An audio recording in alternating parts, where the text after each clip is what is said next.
Sir, मला खरं तर हे विचारायचंय, आपल्याकडे लवकर लग्न करण्याची एक सक्ती असते. तुम्ही लग्नाच्या पवित्रतेबद्दल बोलत आहात, पण एका मुलाखतीत एक अत्यंत प्रसिद्ध भारतीय उद्योजक, जे तुमच्याच शैक्षणिक संस्थेतून शिकलेले आहेत, ते एका रियालिटी शोचे जज आहेत. ते लवकर लग्न करण्याचे फायदे सांगत होते, की त्यांनी त्यांचं पोस्ट ग्रॅज्युएशन आणि ग्रॅज्युएशन एका दमात पूर्ण केलं आणि लगेच लग्न करून टाकलं, आणि त्यानंतर त्यांनी शोधून काढलं की आयुष्यात पुढे काय करायचंय. अशा प्रकारे ते समर्थन करत होते की लवकर लग्न केल्याने तुम्हाला मनाची स्पष्टता मिळते, ज्यामुळे तुम्हाला आयुष्यात काय करायचंय हे शोधता येतं. आणि आपण अनेकदा पाहतो की बरेच क्रीडापटू, जसे की फुटबॉलपटू, त्यांना क्लबकडून खूप मोठं कॉन्ट्रॅक्ट मिळतं आणि वयाच्या 21व्या वर्षी ते लग्न करतात, आणि त्यानंतर वयाची 30 वर्ष पूर्ण होण्याआधी त्यांना 3-4 मुलंही होतात. तर ही जी लवकर लग्न करण्याची किंवा मुळात लग्न करण्याचीच एक सक्ती आहे, यामुळे आपण अनेकदा चुकीच्या व्यक्तीसोबत किंवा कदाचित कोणत्याही व्यक्तीसोबत अडकून पडतो. कोणतीही सक्ती नाहीये. ही एकतर तुम्ही स्वतःहून स्वीकारलेली गुलामी आहे, किंवा श्रीमंतांना परवडणारी एक महागडी चैन आहे. हो, तुम्ही म्हणत आहात की फुटबॉलपटू वगैरे वयाच्या 21व्या वर्षी लग्न करतात आणि मग त्यांना मुलं होतात, पण तुम्ही ही नाही सांगत आहात की वयाच्या 23व्या वर्षी त्यांचा घटस्फोटही होतो. तो फक्त एक विरंगुळा आहे, एक चांगला टाइमपास आहे. त्यांच्यापैकी किती जण एकाच जोडीदारासोबत टिकून राहतात? कारण त्यांच्याकडे पैसा आहे, मग करायला काहीतरी हवंच ना. चला जाऊन लग्न करूया. पैशाचं दुसरं काय करायचं? जा आणि शक्य तितकी मादक स्त्री विकत घ्या. पैशाचं दुसरं करायचं आहे काय? तर हे असं आहे. राहिला प्रश्न त्या गृहस्थांचा ज्याबद्दल तुम्ही बोलताय, मला माहित नाही तुम्ही कोणाचा उल्लेख करताय, पण ते जे काही सांगत आहेत ते या गृहीतकावर आधारित आहे की आता त्यांना आयुष्यात काय करायचं हे समजले.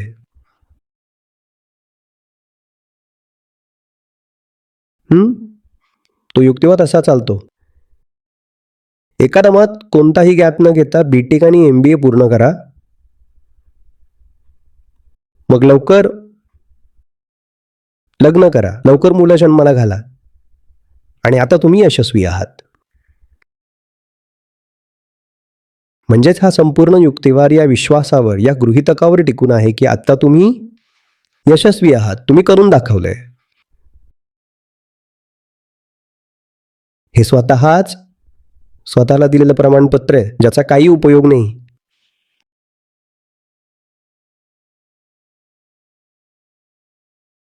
आपल्याकडे अशा यशस्वी लोकांच्या शेकडो कथा आहेत, ज्यांचा भ्रमनिरास खूप लवकर होतो.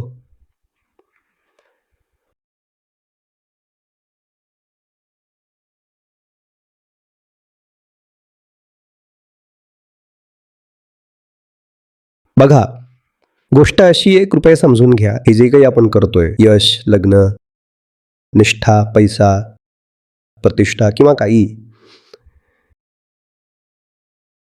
हे सगळं आत्मअज्ञानावर आधारित आहे.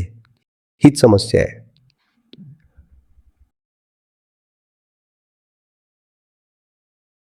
तुम्हाला काहीच कल्पना नाहीये. कृपया समजून घ्या. बघा, हे एक ब्रह्मांड आहे, त्यात हा एक छोटासा ग्रह आहे. या छोट्याशा गोळ्यावर तुम्ही नक्की काय उपद्व्याप करत आहात, कृपया मला सांगा. धुळीचा एक छोटासा गोल कण आहे आणि त्यावर तुम्ही बसला आहात. तुम्ही कोण आहात? तुम्ही कधी या प्रश्नाचा विचार केलाय का?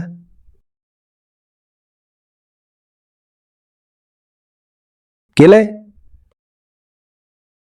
म्हणजे तुम्ही फक्त जन्म घेता आणि झोपेत चालल्यासारखं जगायला लागता, आणि मग तुम्ही म्हणता, माझ्या मावशीने माझ्या कानात सांगितलं होतं की तुझ्याकडे ही पदवी असायला हवी, तू अमेरिकेत गेले पाहिजेस, डॉलरमध्ये कमावलं पाहिजेस, ग्रीन कार्ड मिळवलं पाहिजेस, आणि मग तू यशस्वी होशील वगैरे गोष्टी. आणि मग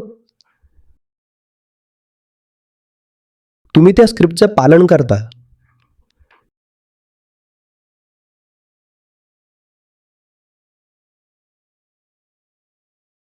तुम्ही कधीच विचारत नाही की ही स्क्रिप्ट कुठून येते, माझं पात्र तिथं कोणी ठरवलं.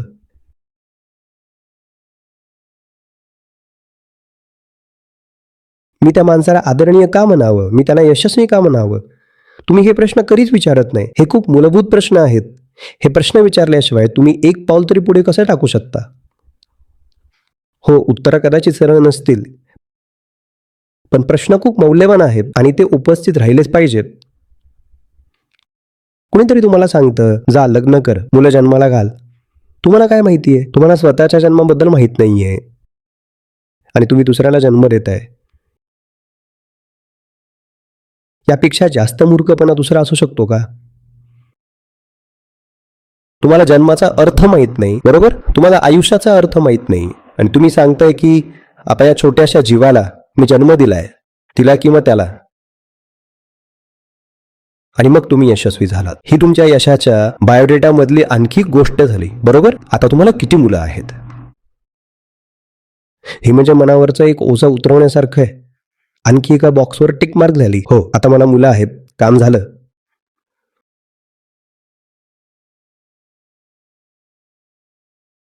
तुम्हाला कसं माहीत? तुम्हाला कसं माहीत? कोणी सांगितलंय तुम्हाला? या आज्ञा कुठून येत आहेत? लोकप्रिय मतांच्या प्रवाहात वाहून जाण्याऐवजी तुमचे गुढे आवडा. स्वतःला विचारा की नक्की चाललंय काय.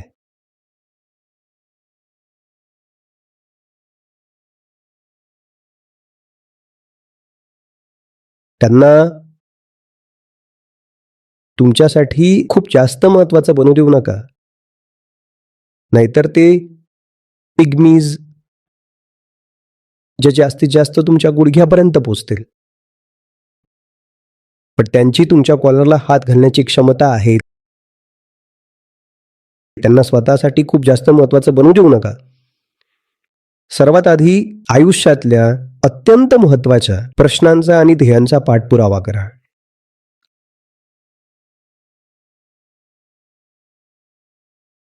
आंधळे होऊन खेळण्यात काही अर्थ नाही.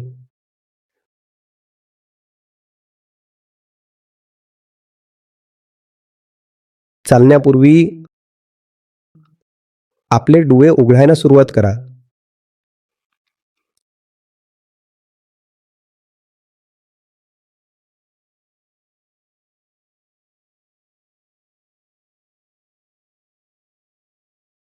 आणखी एक गोष्ट वाचण्याची मी तुम्हाला शिफारस करीन. H.G. वेल्स यांची the country of blind, the country of blind by H.G. Wells. आणि त्या कथेत दोन्ही घटक आहेत ज्याबद्दल तुम्हाला खूप उत्सुकता आहे. आंधळेपणा आणि रोमॅन्टिक प्रेम. त्या कथेत एक सीन आहे. एका माणसाला डोळे आहेत पण चुकून तो अशा आंधळ्यांच्या देशात भरकटलाय जिथं प्रत्येक जण पिढ्यानपिढ्या आंधळा आहे. इतके आंधळे की त्यांना आता अंधत्वाची सवय झाली आहे आणि ते विसरून गेलेत की ते आंधळे आहेत.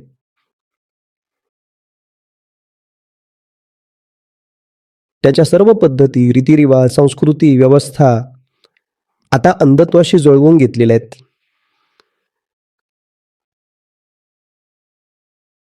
तर हे एक थक्क करणारं दृश्य आहे. हा दृष्टी असलेला माणूस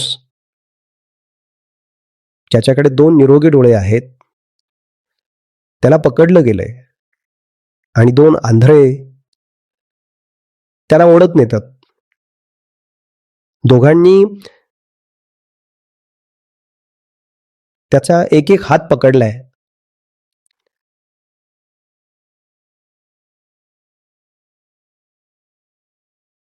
तुम्हाला दिसतंय का की ही कल्पना किती शक्तिशाली आहे. 2 आंधळी माणसं, एक या बाजूला एक त्या बाजूला, त्यांनी या माणसाचा हात पकडलाय आणि ते त्याला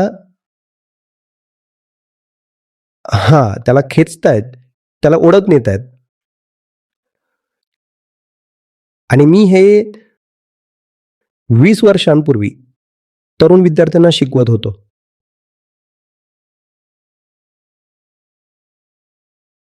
ते कॉलेजचे विद्यार्थी नव्हते. ती खरं तर शाळकरी मुलांची बॅच होती. इयत्ता 11वी ते 12वीचे काहीतरी. मी त्यांना विचारलं, तुम्हाला काय वाटतं हे 2 लोक कोण आहेत? कोणीच उत्तर दिलं नाही. सगळे हसले आणि ते हसतच राहिले.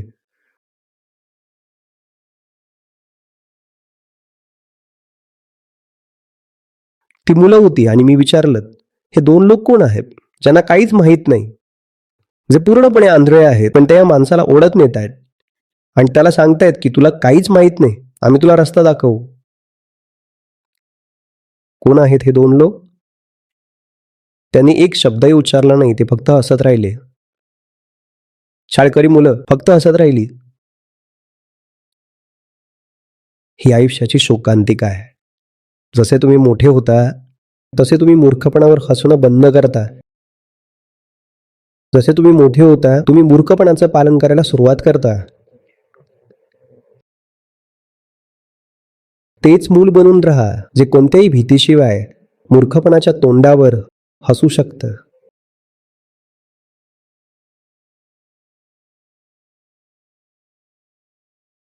धन्यवाद.